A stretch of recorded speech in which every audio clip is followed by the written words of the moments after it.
Assalamualaikum warahmatullahi wabarakatuh. Saya Handita Windraya dari program studi Diplomatika Kebendaraan Negara akan mempresentasikan hasil belajar dan PKL saya tentang logic model.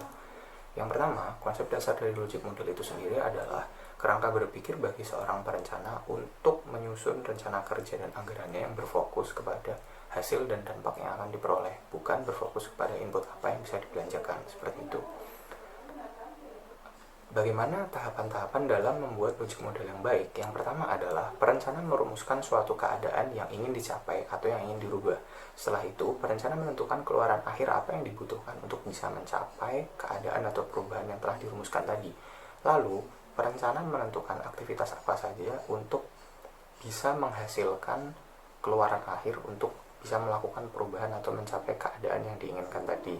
Lalu, perencana menentukan input atau belanja yang diperlukan yang akan diproses nanti dalam tahap aktivitas, yang mana saat di tahap aktivitas nanti akan diolah input itu tadi menjadi keluaran akhir, seperti itu. Lalu bagaimana sih realita penganggaran di Indonesia? Kegiatan penganggaran di Indonesia ini dilakukan secara top down dan bottom up. Secara top down berarti setiap KL memperoleh pagu indikatif, dan secara bottom up berarti setiap satker dan instansi pada kementerian lembaga menyusun rencana kinerja dan anggaran yang akan dihimpun dalam suatu dokumen yaitu RKKL, seperti itu. Nah, nanti penganggaran yang bersifat top down dan bottom up ini akan dikonsolidasikan, dikoordinasikan, seperti itu. Lalu logic model dalam penataan arsitektur kinerja, seperti yang sudah saya jelaskan tadi di tahap pertama, yaitu merumuskan outcome apa yang akan dicapai, lalu merumuskan output apa saja yang diperlukan untuk mencapai outcome tadi, lalu merumuskan aktivitas apa untuk bisa menghasilkan keluaran atau output, dan yang terakhir adalah menyusun detail belanja atau input yang diperlukan dalam proses aktivitas nanti. Pola berpikir yang berorientasi kepada outcome ini mengharuskan manajer untuk bisa mengambil jalan terbaik dalam tahap aktivitasnya, atau yang biasa kita sebut dengan let the managers manage pada prinsip penganggaran berbasis kinerja. Lalu, kegiatan penganggaran berbasis kinerja dalam logic model ini mengharuskan penganggaran itu berdasarkan program yang akan dilaksanakan, program yang akan diwujudkan, atau manis follow program, seperti itu. Logic model menunjukkan keterkaitan antara input, output, dan outcome, atau directly linkage between input, output, dan outcome, yang mana dari prinsip ini akan menekan yang namanya moral hazard seperti korupsi, karena dari input, output, dan outcome ini saling terlihat keterkaitannya, seperti itu. Peran DJA dalam penyusunan anggaran. Direktorat Jenderal Anggaran atau DJA selalu berkoordinasi dengan setiap kementerian lembaga yang menyusun RKKL. DJA melakukan penelaahan, monitoring, dan evaluasi terhadap penyusunan dan pelaksanaan anggaran. Hal ini bertujuan untuk menjaga agar setiap rupiah yang dibelanjakan itu sesuai pada rel yang seharusnya. Dampak penerapan logic model yang tidak baik, yang pertama yaitu pemborosan anggaran, yang kedua moral hazard seperti tindakan korupsi, yang ketiga dalam jangka panjang apabila poin nomor 1 dan 2 ini tadi dibiarkan akan menurunkan tingkat kepercayaan masyarakat kepada pemerintah, dan yang lebih parah lagi adalah tujuan negara sebagaimana diamanatkan pada Undang-Undang Dasar 1945 tidak bisa tercapai dengan baik. Pedoman membuat logic model yang baik dalam arsitektur dan informasi kinerja. Yang pertama, mengidentifikasi dan menganalisis situasi, realita di lapangan seperti apa. Lalu merumuskan outcome dan indikatornya. Outcome, dampak yang akan diberikan, perubahan yang akan diwujudkan, serta indikatornya. Mengapa perlu indikator? Supaya outcome ini nanti bisa terukur. Lalu merumuskan output dan indikatornya, menyusun aktivitas dan mengidentifikasi output. DJA ini memiliki beberapa wewenang dalam hal penganggaran. Yang pertama, DJA ini berwenang untuk menghapus output apabila saat penelaahan ini output ini ternyata dia tidak sesuai dengan outcome-nya, dia tidak selaras dengan outcome-nya, maka DJA berwenang untuk menghapus output tersebut. Apabila volume output dari hasil penelaahan ini ternyata berlebihan, DJA juga berwenang untuk mengurangi volumenya. Kemudian DJA juga berwenang untuk menelaah outcome, apakah outcome setiap KL, setiap satker dan instansi ini sudah sejalan dengan range KL, dengan rencana kinerja pemerintah, dengan prioritas pembangunan nasional, seperti itu, Lalu DCA juga memastikan bahwa perhitungan anggarannya ini semua sudah tepat sehingga tidak terjadi yang namanya salah hitung. Nah, lalu kita akan berbicara tentang kriteria perumusan outcome. Perumusan outcome harus dalam perspektif eksternal. Jadi kita harus memikirkan customer kita, yaitu masyarakat, bangsa, negara. Rumusan outcome ini harus spesifik, jadi tidak terlalu luas, tidak terlalu umum seperti itu, dan outcome harus terukur. Nah, keterukuran ini dicerminkan dari indikatornya supaya kita bisa melakukan monitoring dan evaluasi yang baik. Rumusan outcome sebaiknya dibuat dengan kalimat positif seperti meningkatnya angka melek huruf di Indonesia, seperti itu, bukan menurunnya tingkat kebodohan, seperti itu ya. Jadi menggunakan kalimat yang positif. Tahapan perumusan outcome yang pertama adalah memahami urusan yang menjadi tanggung jawab organisasi yang bersangkutan, kemudian mengetahui segmentasi atau cakupan urusan tersebut sehingga kita tahu batasan dari urusan ini tuh sampai mana sih, sehingga tidak terlalu melebar kemana-mana.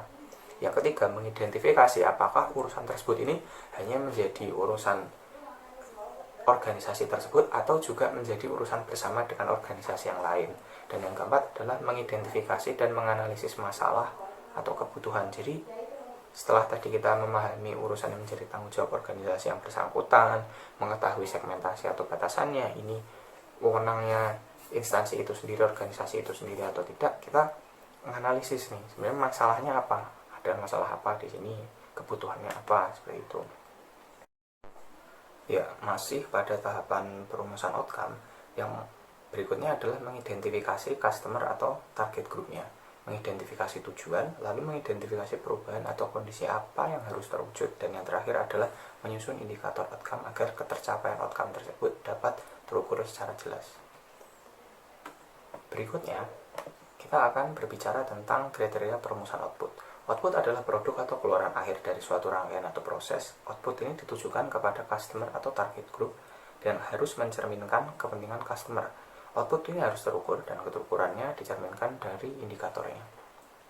Tahapan perumusan output. Yang pertama, kita harus mencermati outcome yang telah dirumuskan, lalu mengidentifikasi produk akhir yang diperlukan oleh customer atau target group.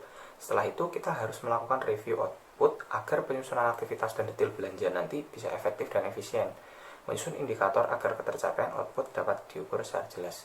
Nah, mengapa kita harus melakukan review beberapa kali terhadap output? Karena ketika output ini nanti jenisnya salah, volumenya salah, ini langsung berpengaruh kepada detail belanjanya. Seperti itu. Jadi, kalau outputnya volumenya terlalu besar, ya jelas nanti belanjanya akan terlalu besar. Seperti itu. Lalu aktivitas. Aktivitas adalah serangkaian proses untuk menghasilkan output. Manager ini sesuai dengan prinsip yang sudah dijelaskan tadi bahwa let the managers manage, money follow program. Nah, ini manajer ini harus bisa menentukan aktivitas yang paling efisien untuk menghasilkan suatu output. Semakin terampil dan luas wawasan manajer serta seluruh jajaran pegawai, maka aktivitas bisa semakin cepat, semakin efisien, sehingga input juga bisa dikelola seefisien mungkin. Nah, kita berbicara input. Input adalah sumber daya yang akan diolah pada tahap aktivitas. Input harus sesuai dengan output yang akan dihasilkan, baik dari segi jenis maupun volumenya. Untuk mewujudkan belanja input yang efisien, digunakan pedoman yaitu standar biaya.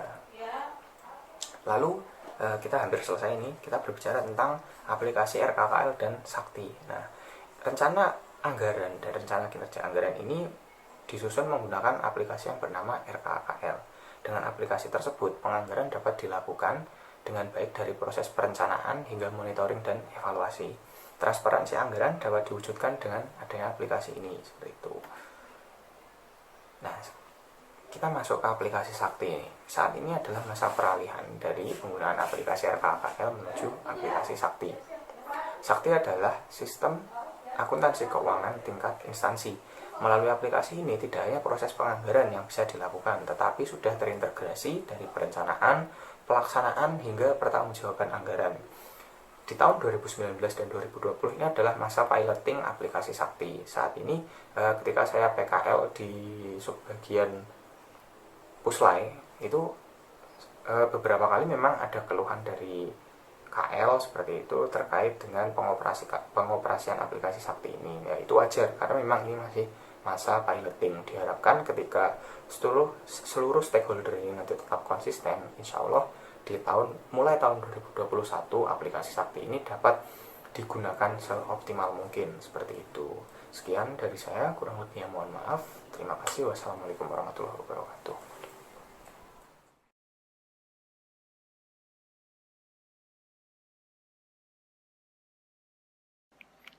Assalamualaikum warahmatullahi wabarakatuh. Perkenalkan, nama saya Dimas Muhammad Aji dari program studi D3 Akuntansi 2017 yang melaksanakan PKL di Direktorat Jenderal Anggaran, tepatnya di Direktorat Sistem Penganggaran. Nah, kali ini saya akan mempresentasikan tentang indikator kinerja. Pertama, apa sih indikator kinerja itu? Yang pertama, indikator kinerja adalah alat ukur atas capaian kinerja Satker, baik itu outcome maupun outputnya. Nah, terdapat 5 dimensi ukuran kinerja. Yang pertama ada kuantitas, yang kedua kualitas, yang ketiga waktu atau jangka waktu, yang keempat ada lokasi, yang kelima ada biaya. Nah, selain itu, terdapat pula 5 kriteria yang harus dipenuhi dalam menyusun indikator kinerja. Nah, yang pertama ada relevan, yang kedua well-defined, yang ketiga measurable, yang keempat appropriate, yang kelima ada reliable. Nah, apa sih relevan? Relevan ini indikator kinerja harus dapat merefleksikan nilai-nilai atas kinerja yang sudah dilakukan oleh Satker, seperti itu. Yang kedua adalah well-defined. Definisi dari indikator kinerja itu harus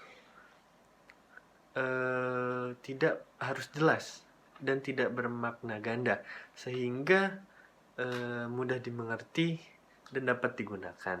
Nah, yang ketiga adalah measurable. Measurable itu apa sih? Indikator kinerja harus dapat diukur dengan skala penilaian tertentu yang telah disepakati. Misalnya 1 buah, 1 paket, atau apa. Terus ada appropriate. Itu pemilihan indikator yang sesuai dengan upaya peningkatan kinerja. Nah, yang kelima harus reliable. Indikator yang digunakan akurat dan dapat diikuti perubahannya tingkat kinerja. Kemudian, bagaimana sih menyusun indikator kinerja?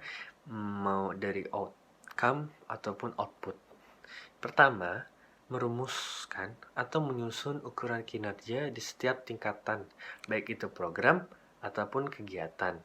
Nah, ukuran kinerja harus disesuaikan dengan tujuan dari suatu program atau kegiatan berkenaan dan bisa menggambarkan proses dari suatu program yang terjadi. Nah, yang kedua, mengidentifikasi dan merumuskan metode perbandingannya. Misalnya, ukuran kinerja sangat bermanfaat dan jelas ketika kita dapat melakukan suatu perbandingan secara baik. Nah, misalnya nih, perbandingan antara periode waktu, misalnya tahun 2019 dan tahun 2020. Nah, perbandingan antar wilayah. Antar wilayah itu bisa antar negara, antara provinsi, ataupun antar daerah lainnya. Nah, yang ketiga ada perbandingan antar grup tertentu, misalnya usia, atau enggak grade pendidikan. Nah, seperti itu. Nah, tahap yang ketiga itu merumuskan proses pengumpulan data sebagai alat bukti utama yang dapat menunjukkan progres dari suatu capaian kinerja yang sudah dilakukan itu. Nah, data yang dihimpun itu pertama harus valid. Nah, harus valid itu data tersebut bisa berbentuk kuantitatif maupun kualitatif. Nah, berupa data primer maupun data sekunder. Yang keempat, melakukan uji coba pengumpulan data untuk memastikan ketersediaan data berkenaan pada saat dibutuhkan. 5. Melakukan penyempurnaan atas ukuran kinerja apabila diperlukan Nah, karena pengukuran ini bersifat learning process, akan tetapi jangan jangan terlalu banyak berubah. Jadi tahapan 1 sampai yang 4 harus dilakukan dengan serius sehingga tidak perlu ada perubahan yang substantif. Nah, itu. Terus 6, melakukan penyempurnaan atas framework kegiatan yang bila diperlukan. Sekiranya pada suatu periode berjalan ditemui kendala dalam penyediaan data yang valid dan handal sehingga tidak dapat dilakukan pengukuran dengan baik, perlu diingat kembali framework, program, dan kegiatan yang telah disusun. Seperti itu. Terima kasih.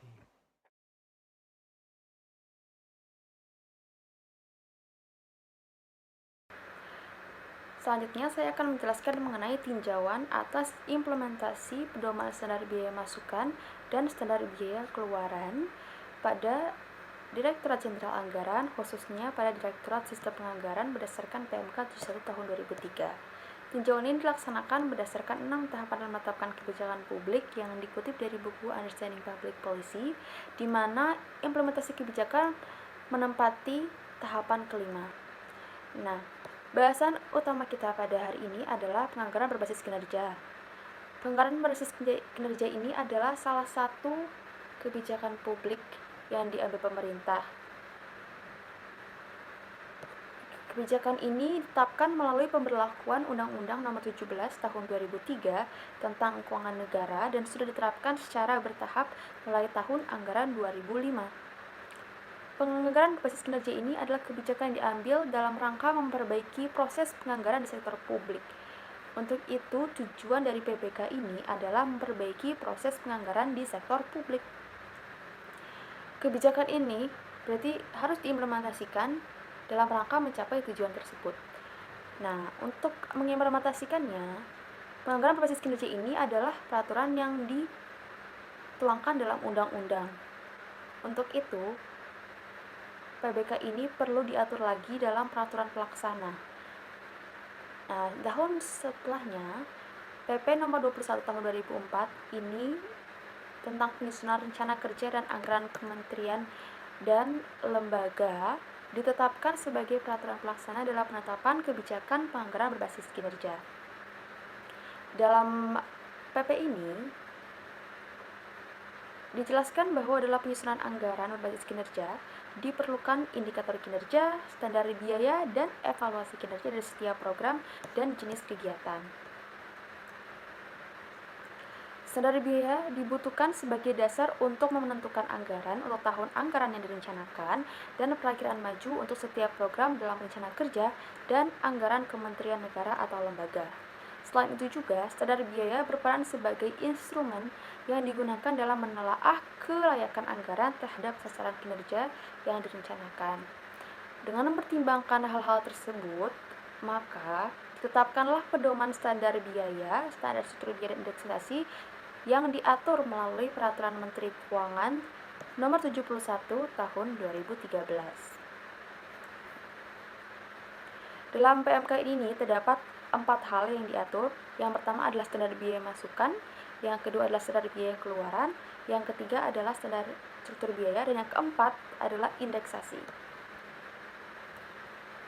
Untuk dapat meninjau implementasi penyusunan SBM dan SBK pada Direktorat Sistem Penganggaran, maka dari BK kita mengetahui terlebih dahulu bagaimana penyusunan berdasarkan PMK 71 tahun 2013. Bisa dilihat di samping kanan saya. Ini adalah proses penyusunan standar biaya masukan di mana menteri dan pemimpin lembaga mengusulkan SBM yang dikirimkan langsung ke Menteri Keuangan. Lalu Menteri Keuangan akan menetapkan PMK SBM yang selanjutnya akan digunakan dalam menyusun RKA-KL.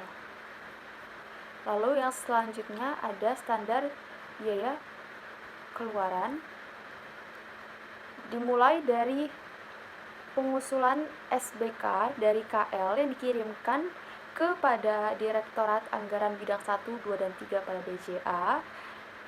di mana akan ditelaah sesuai dengan disposisi Direktorat Jenderal Anggaran. Lalu oleh DSP akan dikompilasi usulan SBK yang sudah ditelaah. Kemudian DSP akan membuat konsep PMK SBK yang akan dikirimkan ke Dirjen Anggaran untuk disetujui, yang kemudian akan dikirimkan ke Menteri Keuangan untuk disetujui dan di-approve konsep PMK SBK tersebut untuk selanjutnya ditetapkan menjadi PMK SBK. Nah, kemudian untuk dapat memahami tentang implementasinya itu, saya telah menyusun flowchart yang disusun berdasarkan hasil wawancara terhadap narasumber yang berasal dari Direktorat Sistem Penganggaran.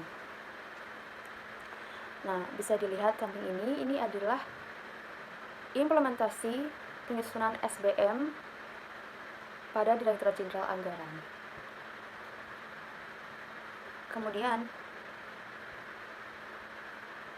ini adalah implementasi SBK pada Direktorat Jenderal Anggaran.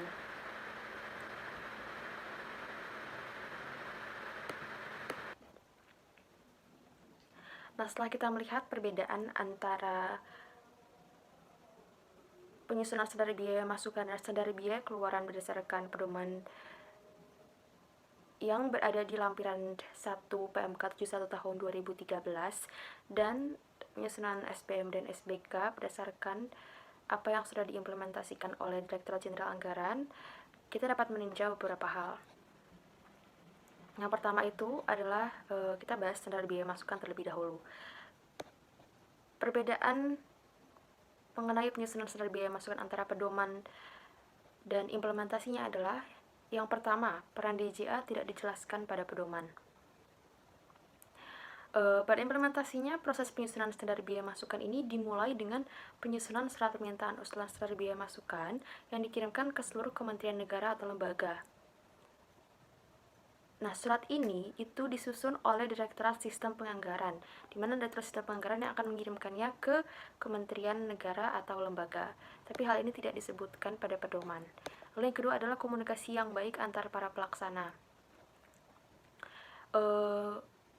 Dalam menyortir usulan SBM, DSP ini melakukan pembahasan atau mengadakan pembahasan dengan kementerian negara atau lembaga terkait yang menunjukkan adanya komunikasi yang baik antar para pelaksana. Hal ini merupakan salah satu faktor penting dalam implementasi kebijakan yang sebelumnya kita bahas. Kemudian yang nomor 3 ini adalah narasumber tidak menjelaskan soal data pendukung.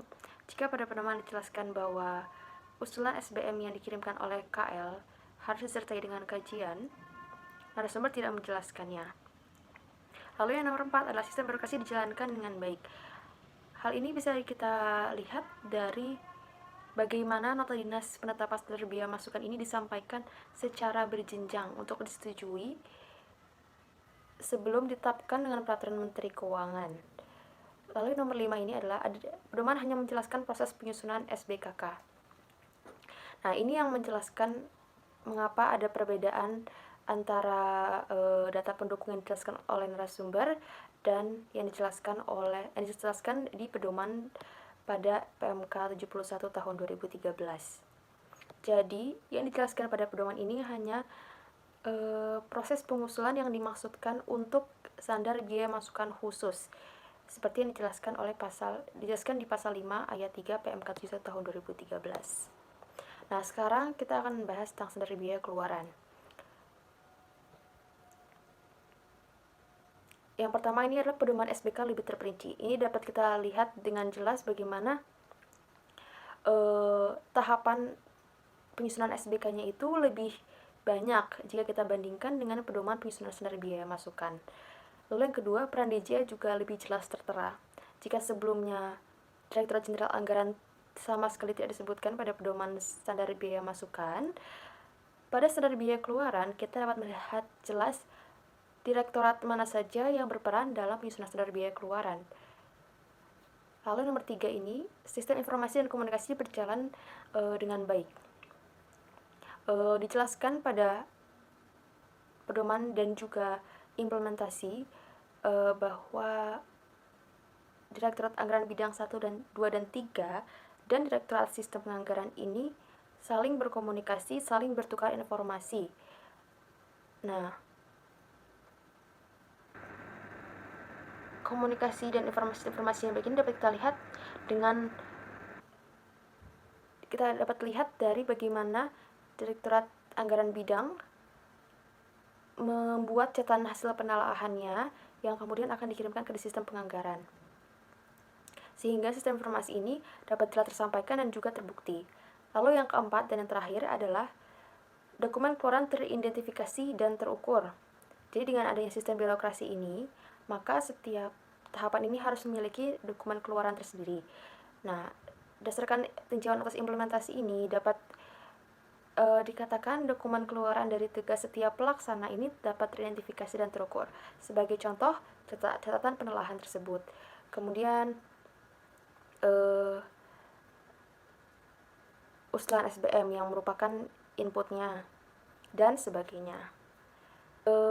Jadi dapat kita simpulkan secara keseluruhan implementasi penyusunan standar biaya masukan ini sebenarnya tidak terlalu sesuai dengan pedoman yang ada, tapi implementasi penyusunan standar biaya keluaran ini sesuai dengan pedoman yang telah ditetapkan, sehingga dapat dikatakan implementasi pedoman yang ada berhasil dilakukan.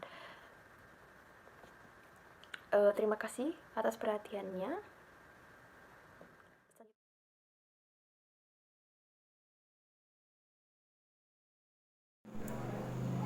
Assalamualaikum warahmatullahi wabarakatuh. Perkenalkan, nama saya Diva Nadia Ardeta dari Program Studi D3 Akuntansi 2017, nomor NPM 13021700158. Pada kesempatan kali ini, saya akan mempresentasikan terkait dengan evaluasi kinerja anggaran, khususnya evaluasi kinerja anggaran untuk kementerian atau lembaga. Evaluasi kinerja anggaran sendiri dibagi menjadi dua bagian. Yang pertama itu adalah evaluasi atas pelaksanaan rencana kerja dan anggaran untuk kementerian lembaga yang diatur di PMK nomor 214 tahun 2017, serta evaluasi atas pelaksanaan rencana kerja dan anggaran untuk bagian anggaran bendahara umum negara yang diatur di PMK nomor 245 tahun 2016. Adanya perbedaan atas evaluasi kinerja anggaran ini disebabkan karena adanya perbedaan fungsi dari Menteri Keuangan sendiri, yaitu fungsi Menteri Keuangan sebagai COO dan juga Menteri Keuangan sebagai CFO. Selanjutnya, pengertian dari evaluasi kinerja anggaran sendiri merupakan suatu proses yang dilakukan dengan mengukur, menilai, dan juga melakukan analisis terkait kinerja anggaran tahun yang berjalan dan juga tahun sebelumnya, di mana proses tersebut dilaksanakan untuk menyusun suatu rekomendasi dalam rangka meningkatkan kinerja dari anggaran sendiri. Selanjutnya, evaluasi kinerja anggaran ini pada dasarnya merupakan suatu proses yang sifatnya itu adalah berkelanjutan dan juga integratif. Artinya, proses dalam melakukan evaluasi kinerja anggaran ini dilakukan secara berkala setiap tahunnya sesuai dengan variabel yang menjadi dasar evaluasi. Jadi, artinya dalam melakukan evaluasi kinerja anggaran ini itu dilakukan bulanan, triwulan, semesteran, serta tahunan. Dan yang menjadi subjek dari evaluasi kinerja anggaran itu adalah satuan kerja kegiatan, unit program atau eselon 1 dan juga kementerian atau lembaga masing-masing. Selanjutnya, dalam pelaksanaan penganggaran berbasis kinerja atau PBK ini pada dasarnya dilakukan untuk memenuhi dua fungsi, yaitu fungsi akuntabilitas serta fungsi peningkatan kualitas. Fungsi akuntabilitas ini bertujuan untuk membuktikan dan juga mempertanggungjawabkan secara profesional kepada para pemangku kepentingan atas penggunaan anggaran yang dilakukan oleh tiap-tiap kementerian atau lembaga. Selanjutnya, untuk kategori fungsi peningkatan kualitas sendiri itu dilakukan untuk mengukur efektivitas serta efisiensi dan juga mengidentifikasi faktor-faktor apa saja yang menjadi pendukung atau juga menjadi kendala dalam rangka pelaksanaan RKA KL. Nah, selanjutnya terdapat suatu aplikasi yang disusun oleh Kementerian Keuangan khususnya Direktorat Jenderal Anggaran, di mana aplikasi ini dilakukan untuk meningkatkan proses evaluasi kinerja anggaran. Aplikasi tersebut bernama SMART yang berisi singkatan Sistem Monitoring dan Evaluasi Kinerja Terpadu Kementerian Keuangan. Aplikasi ini kemudian dipasang di tiap-tiap kementerian atau lembaga dan juga tiap-tiap BA-BUN dalam rangka proses evaluasi kinerja anggaran yang dilakukan secara bulanan, triwulan, semesteran maupun juga tahunan. Selanjutnya, evaluasi kinerja anggaran sendiri pada dasarnya dilakukan oleh Direktorat Jenderal Anggaran. Namun, Direktorat Jenderal Anggaran juga dapat berkoordinasi dengan berbagai pihak terkait seperti kementerian atau lembaga, kemudian para akademisi, atau juga bersama pakar-pakar keuangan. Selanjutnya, terdapat dua jenis evaluasi kinerja anggaran, yaitu evaluasi kinerja anggaran reguler dan juga evaluasi kinerja anggaran yang non-reguler. Evaluasi kinerja anggaran yang reguler itu merupakan evaluasi kinerja anggaran yang dilakukan secara berkala. Di sini artinya dilakukan minimal 2 kali dalam 1 tahun. 2 kali itu berisikan suatu evaluasi kinerja anggaran untuk tahun yang berjalan dan juga untuk tahun yang sebelumnya. Sedangkan evaluasi kinerja anggaran yang sifatnya non-reguler itu merupakan suatu evaluasi kinerja anggaran yang dilakukan oleh Menteri Keuangan untuk selanjutnya, untuk evaluasi kinerja anggaran yang sifatnya non-reguler itu merupakan suatu evaluasi kinerja anggaran yang dilakukan oleh Menteri Keuangan dalam rangka kebijakan untuk tujuan tertentu, di mana evaluasi jenis ini dilakukan di tahun yang berjalan dan atau tahun periode yang sebelumnya. Selanjutnya, terdapat beberapa aspek dalam pelaksanaan evaluasi kinerja anggaran, yaitu ada 3. Yang pertama adalah aspek implementasi, yang kedua adalah aspek manfaat, dan yang ketiga itu adalah aspek konteks. Yang pertama adalah aspek implementasi. Aspek implementasi ini terdapat 4 indikator. Yang pertama itu adalah capaian keluaran, yang kedua itu penyerapan anggaran, yang ketiga efisiensi, dan yang terakhir itu adalah konsistensi penyerapan anggaran terhadap perencanaan. Untuk indikator yang pertama yang capaian keluaran terdapat 2 poin dalamnya, yaitu CKP dan juga CKK. CKP itu merupakan capaian keluaran tingkat program, sedangkan CKK merupakan capaian keluaran tingkat kegiatan. Di slide selanjutnya terdapat berbagai rumus untuk CKP, CKK, penyerapan anggaran, efisiensi, dan juga konsistensi penyerapan anggaran terhadap perencanaan, di mana nilai-nilai tersebut nantinya akan menjadi nilai yang digunakan untuk mendapatkan nilai kinerja atas aspek implementasi dari tiap-tiap KL. Tiap-tiap indikator tersebut nanti akan dikalikan dengan suatu bobot variabel. Di sini namanya itu ada WP, WK, WCK, dan juga WE. Tiap-tiap variabel ini memiliki bobot yang beragam. Contohnya seperti WP memiliki bobot 9,7% dan juga untuk WE memiliki bobot 28,6%. Nanti setelah digabungkan dan juga diakumulasi akan terdapat suatu nilai berupa persentase dari 0 sampai 100%. Untuk kategori nilai 90% ke atas itu memiliki arti bahwa evaluasi atas kinerja anggaran di suatu KL mendapatkan nilai yang sangat baik, dan juga untuk nilai kurang dari 50% menunjukkan arti bahwa evaluasi kinerja anggaran di KL tersebut bernilai sangat kurang. Selanjutnya itu adalah aspek manfaat. Untuk aspek manfaat sendiri itu ada 2 indikator, yaitu ada CSS dan juga CSP, yaitu capaian sasaran tingkat program dan juga capaian sasaran tingkat strategis. Di sini terdapat rumus untuk CSS dan juga untuk CSP.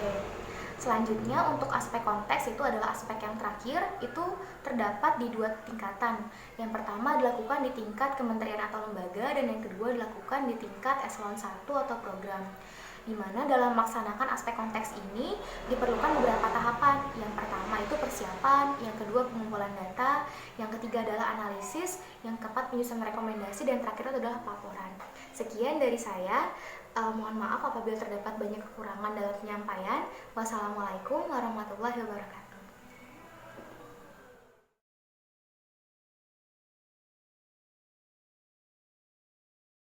Izin melanjutkan, terdapat beberapa aspek dalam pelaksanaan evaluasi kinerja anggaran untuk BEABUN sesuai dengan PMK 4245 garing PMK 02 garing 2016, yaitu aspek implementasi, aspek manfaat, dan aspek konteks. Untuk aspek implementasi BEABUN dilaksanakan oleh KPA dan PPA. KPA melaksanakan evaluasi kinerja dalam lingkup kegiatan, sedangkan PPA melaksanakan evaluasi kinerja dalam lingkup program. Monitoring dan evaluasi kinerja atas aspek implementasi dilakukan dengan 6 tahapan, yaitu persiapan evaluasi kinerja, pengumpulan data, pengukuran, analisis, penyusunan rekomendasi, dan laporan. Untuk tahap pertama yaitu persiapan evaluasi kinerja. Persiapan dari aspek implementasi paling sedikit meliputi identifikasi masalah, inventarisasi berbagai indikator dan target kinerja, dan inventarisasi laporan monitoring kinerja atas aspek implementasi. Kemudian data-data yang dibutuhkan antara lain target pencapaian keluaran atau output, rencana penerimaan daerah atau RPD, pagu anggaran, realisasi pencapaian keluaran atau output, realisasi pencapaian anggaran, dan faktor pendukung dan kendala dalam pencapaian keluaran. Kemudian untuk pengukurannya, dalam aspek implementasi BEABUN